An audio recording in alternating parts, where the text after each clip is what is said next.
For all that don't know, we are discussing Killer Mike. And Killer Mike is very interesting. Very interesting character. Um, we don't know much about him. We know that he's had some rap life that has brought him into some fortune. And I've seen him on many occasions, but also had a chance to view him on the latest summit they had with some people from hip hop there. And they couldn't keep the camera off Sean Combs' Puffy, so I imagine that he spent money getting that together, and he's another devil you have to watch. Puffy is a devil that you have to watch. He'll do anything. And he's a very dirty and sick young man. Very dirty and sick and lousy in business. So you have to watch devils like these that suck the blood of the community. And I won't bridle my tongue in saying this because he himself has put himself out front. He has put himself out front as if he speaks for the black people. But you don't ever see him on a campaign march or protesting or speaking anything negative or anything of any substance to black people because he's a devil. He's a black devil and really not an elusive black devil because the white man is the true devil. The true devil is the white man of this planet. But the white man has put him up to make him feel that he has something to say for the black man. And that's how you know.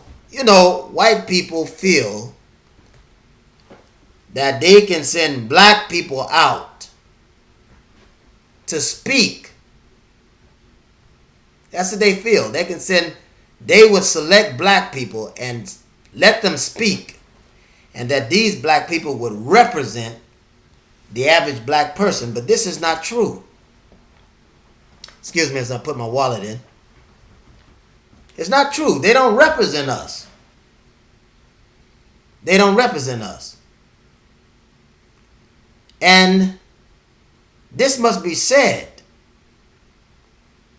This must be said. They do not represent us, but they put them before us as if they represent us. They put them before us to speak for us as if their teaching has some substance. So on this hip hop summit, I saw Puff and I saw Killer Mike, who we given the name of CUUN Mike, because that's what he is. He's a CUUN and an undercover Trump supporter. So Killer Mike, the question is asked on the panel. T.I. gave a very passionate answer to this question. The question was asked, when was America ever great? Or what is this Make America Great Again? What does it mean by the Trump campaign? Now, I said that to say this. They had an outmatched bunch. There were three that were explaining how America was great again. And there was two asking the question, when has America ever been great? Now, Tamika Mallory was on this discussion from Black Lives Matter. T.I. was on this discussion, who was obviously asking the question, when has America ever been great? And then you had some unknown girl, had some notoriety. I don't even know who she was. You had CUUN Candace Owen, and then later, the one that we would learn that was another CUUN was Killer Mike. And they believed and expressed that America was great after the Reconstruction. Well, let me be plain about that. Candace Owens could not explain. She could not explain when America was ever great. She couldn't explain it. However, Killer Mike or CUUN Mike dug her out of the hole and explained that America was great after the emancipation and during the Reconstruction period, which is another lie. But that shows you, since he Here's America, built on slavery, on the backs of black people who were murdered, hung, and killed, butchered, even consumed by the white man. This is the truth. And I mean cannibalism. And the black man was harried by day and hurried by night. Chased down like dogs and killed, beaten. They would release dogs on him for dogs to eat his flesh. This nation was made into a kingdom. Literally. Part of the United Kingdom. Hence United States of America. On the backs of slaves. Slaves has yet to benefit from it. Constantly fighting racism, slavery, integration, segregation, socialism. Constantly fighting it today. Without any reparations. Joining the military.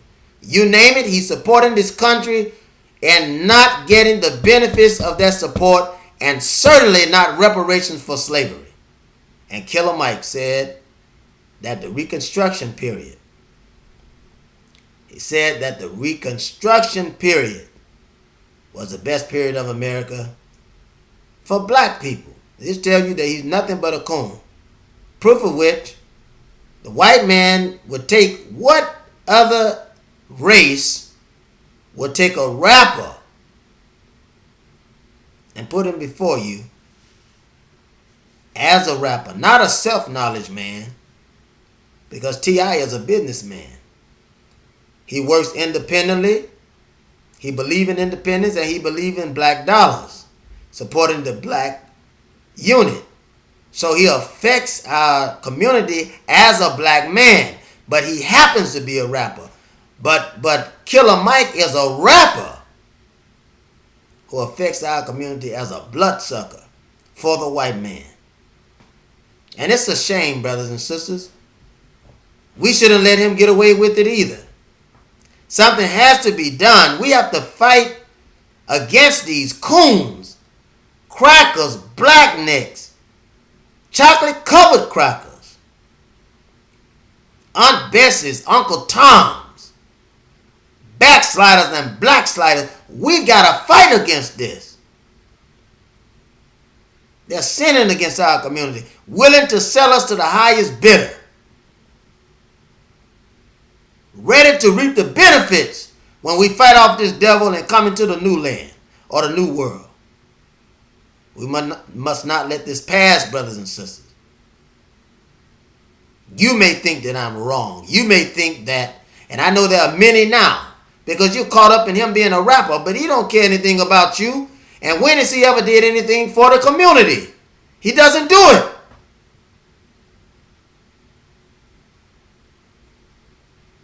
Not even taking care of himself. He's probably eating everything.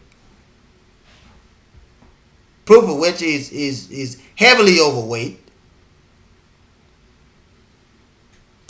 Ignorant with the gift of gab. He's starting to look like a big piece of pork. That's what he's starting to look like. Most traders sell out Judases. When you look at them, you can tell that they're not taking care of themselves.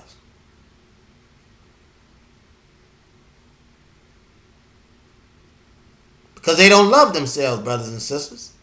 They don't know how to love themselves, so they can't take care of themselves. And if they don't know how to love themselves, how can they love you? It's the only question I have.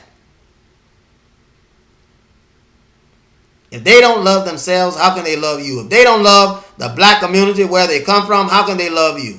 If they can't love being black, how can they love you?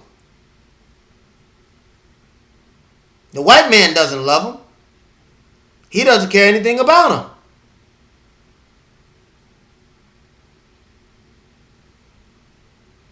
You said don't hate, but God hates. And I hate a coon, a jigaboo, a sellout.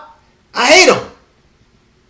Because I know they mean us danger. They mean us harm. And they can harm. Nobody can harm you.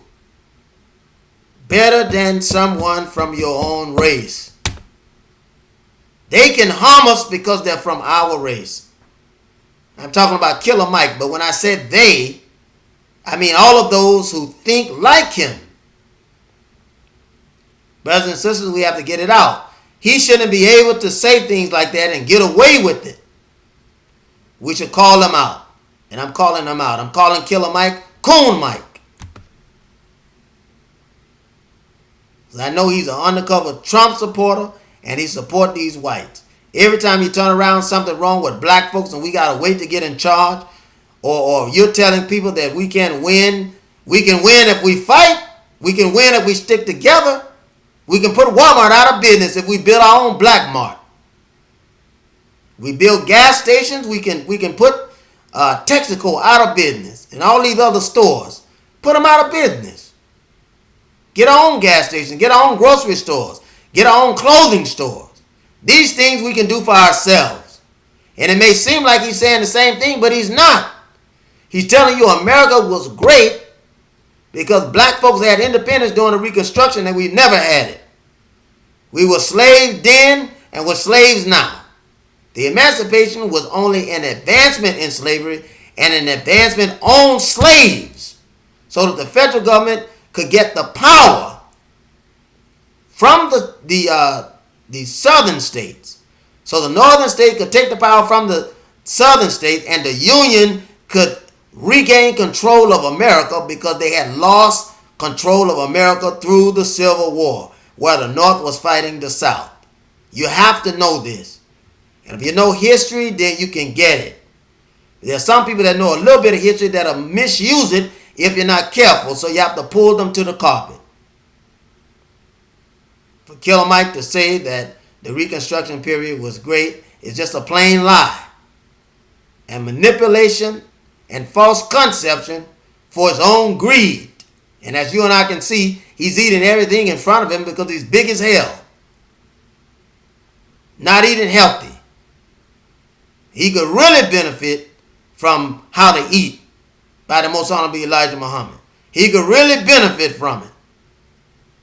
But when you hate yourself, you don't care. And overeating is just a form of self-hate as well. Low self-esteem, which will make you side with the white man opposed to your race. Self-hate. We've got to learn to love ourselves, brothers and sisters. We have to learn to love ourselves and fight for ourselves. We can win. Last thing I want to say is this.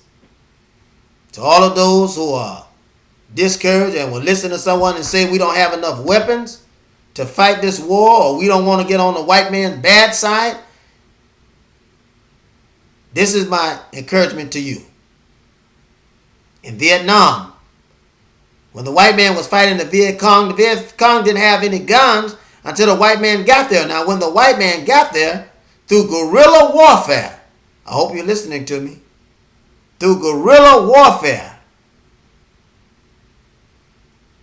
that Viet Cong got the white man's gun, got weapons, and kept creating the same instance where he could take the weapon. And eventually he overtook the American armies in Vietnam. Brothers and sisters, all we need is faith. And we will win because our faith is in God. The Lord is our light. Who shall we fear? The Lord is our protection. Who shall we fear? If Allah has us, who can pluck us out of his hand? Brothers and sisters. Brothers and sisters, wake up. Stop fearing that man. Fear is the engine or the fuel that he uses to make this machinery of Americanism run. The machinery of Americanism run from the fuel of fear. Don't fear that man. He only has power over the body, but fear God, who has power over the body and the soul. And if God be for us, who can be against us? Allah has us in his hand. And what he has in his hand, no man can pluck out. Forgive me, my brothers and sisters, I get excited when I talk about Allah and his power, his mercy, which endures forever. He has had mercy on us, but he's punished us too because we've had fear of the white man.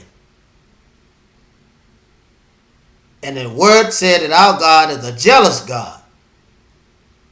What do we look like fearing this man?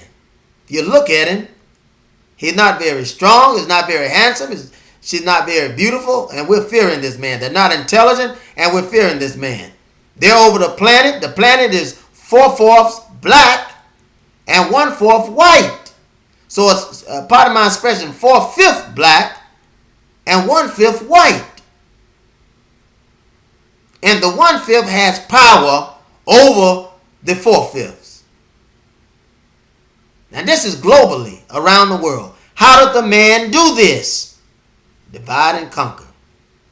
And he's doing it today. He's always done it in America.